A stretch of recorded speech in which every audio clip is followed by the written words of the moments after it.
Hello guys and welcome to How to Socials. In this video I'm going to show you how to edit or delete a playlist on your YouTube app. So let's start. First, open the YouTube app.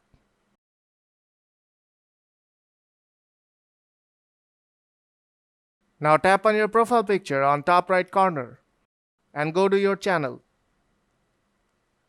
Now tap on playlist.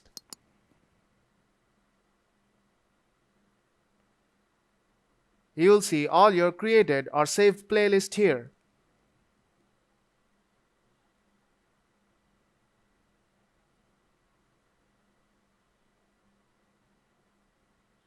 Now select the playlist you want to edit. Now tap on the pencil icon to edit your playlist. You can rename your playlist. Also add a description.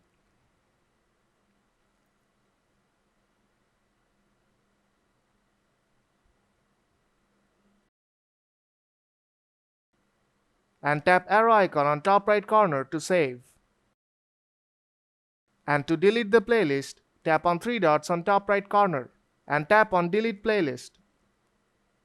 So if this video helped you out, don't forget to leave a like and see you in the next tutorial.